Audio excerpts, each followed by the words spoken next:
Bonjour à toutes et à tous, aujourd'hui on va parler d'un sujet fascinant, la sylvothérapie. C'est une pratique qui nous propose tout simplement de nous reconnecter à la nature et surtout aux arbres. Regardez cette image. Imaginez un instant être sur ce chemin. On sent presque la chaleur du soleil à travers les feuilles. On entend le vent qui chante doucement dans les branches. Ce n'est pas juste une balade, c'est bien plus que ça. C'est une invitation à ralentir, à se poser, à ressentir. Et voilà la question qui est au cœur de tout. Et si la forêt avait un secret pour nous aider à gérer notre stress?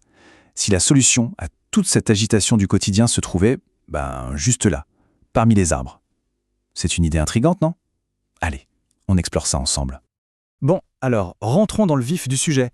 La sylvothérapie, qu'est-ce que c'est au juste? Souvent, on imagine le cliché de faire des câlins aux arbres, mais en réalité, c'est une approche beaucoup plus profonde.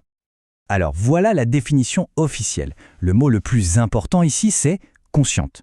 Immersion consciente. Ça veut dire quoi? Ça veut dire qu'on ne traverse pas la forêt en mode pilote automatique en pensant à sa liste de courses ou au travail. Non, l'idée, c'est de s'immerger à 100%. Et d'ailleurs, cette pratique s'inspire beaucoup de ce qu'on fait au Japon, le fameux Shinrin-yoku, le bain de forêt, qui est reconnu là-bas depuis des décennies. Et quand on regarde les objectifs, ça parle à tout le monde, non? Réduire le stress, trouver un peu de calme mental, c'est un peu ce qu'on cherche tous face à nos vies qui vont à 100 à l'heure. La sylvothérapie, en fait, elle cherche à créer une sorte de bulle, un espace où on peut enfin réguler ses émotions et se retrouver, loin de tout le bruit. Ok, ça a l'air bien beau tout ça, mais comment est-ce que ça marche concrètement? Comment une simple balade en forêt peut avoir un impact aussi puissant? Il y a de la science derrière tout ça, et on va voir ça de plus près. Ce qui est vraiment fascinant, c'est l'effet que ça a directement sur notre corps, sur notre physiologie. Pensez-y, la couleur verte des feuilles, le chant d'un oiseau, l'odeur de la terre après la pluie. Tout ça, ce sont des signaux que notre cerveau reçoit. Et ces signaux disent à notre système nerveux « Ok, tout va bien, tu peux te détendre ». On quitte ce fameux mode combat ou fuite, cet état d'alerte permanent qu'on connaît si bien, pour basculer en mode repos et digestion.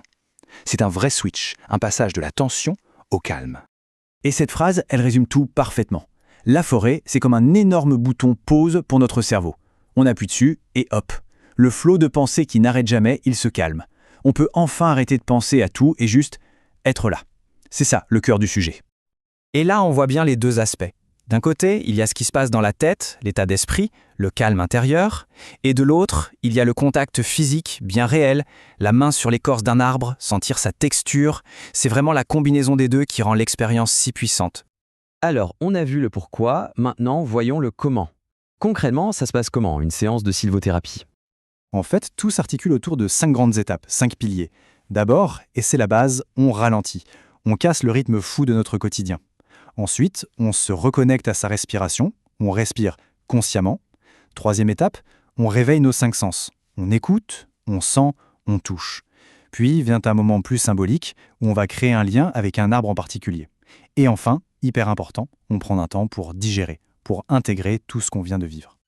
Et ça, c'est à quoi ça peut ressembler sur une séance d'1 heure et demie par exemple. On ne se précipite pas, on commence tranquillement par un petit temps d'accueil, puis 20 minutes de marche lente, guidée, juste pour atterrir. Le cœur de la séance, c'est le moment de connexion avec un arbre, suivi d'une pause pour vraiment s'immerger avec tous ses sens. Et on finit avec un temps de partage, d'intégration. Vous voyez, chaque chose à sa place, on prend le temps. La lenteur, c'est vraiment la clé.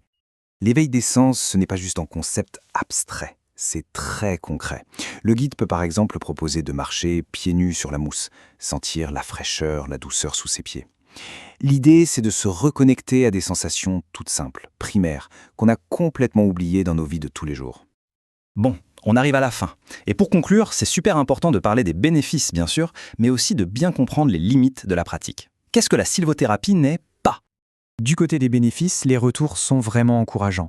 On parle d'un relâchement des tensions physiques, d'un esprit qui s'éclaircit, d'une meilleure capacité à être juste là, dans l'instant présent. Pour les personnes qui se sentent un peu submergées, stressées, ça peut être un vrai soutien. Et ça, c'est un point absolument crucial. Il faut bien faire la différence. Le praticien, c'est un guide. Son rôle, c'est de créer un cadre sûr, de proposer des expériences, des invitations sensorielles. Mais ce n'est pas un thérapeute, ce n'est pas un médecin. Il ne va pas poser de diagnostic, il ne va pas gérer une crise psychologique. C'est une distinction fondamentale à comprendre. Voilà, s'il y a une chose à retenir, c'est ça. La sylvothérapie, c'est un outil de bien-être, c'est un complément, ça accompagne, ça soutient, mais ça ne remplace jamais un suivi médical ou une thérapie. C'est vraiment important de le garder en tête.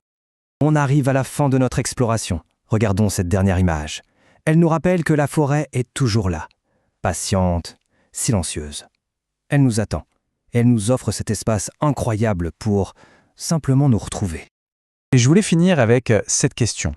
Parce qu'au-delà de la science, au-delà des techniques qu'on a vues, l'expérience de la forêt, c'est quelque chose de profondément personnel.